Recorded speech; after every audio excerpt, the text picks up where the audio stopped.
שלום, תודה שחזרתם עוד סרטון. היום אני הולכת לסרטון במבה, שמבפנים יש לזה נוטלה. אז בואו נתחיל. רגע, מה שנצטרך זה יהיה נוטלה, במבה, כפית וסכין, ואת הדבר הזה כמו זרקה, 5 שקלים, וצלחת.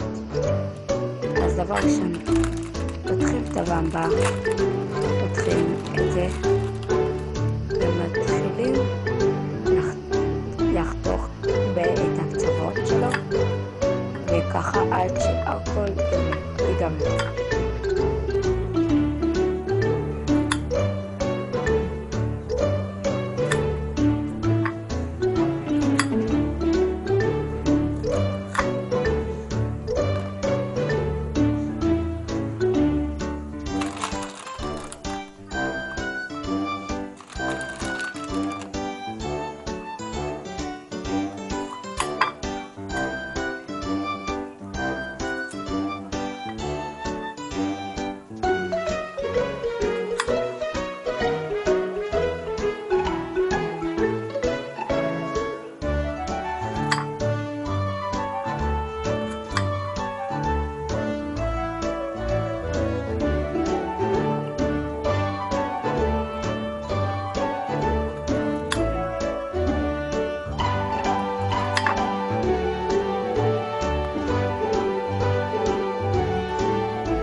ועכשיו שמים את זה בצד ומביאים בתור נוטלה, ואת הדבר הזה של המזקה מביאים את המזקה כפית, לוקחים עם הכף ושמים בתוך המזקה.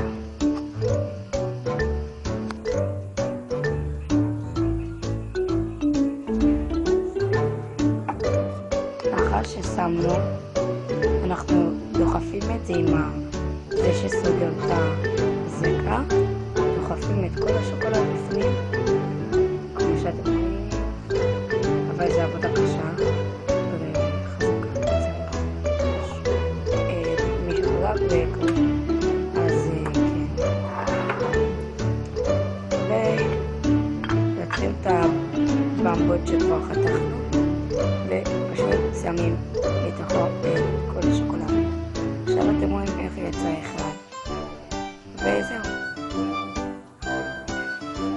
אוקיי, בתיאבון, תנו לייק אם אהבתם את הסרטון ותכתבו בתגובות, ויאללה, תהנו.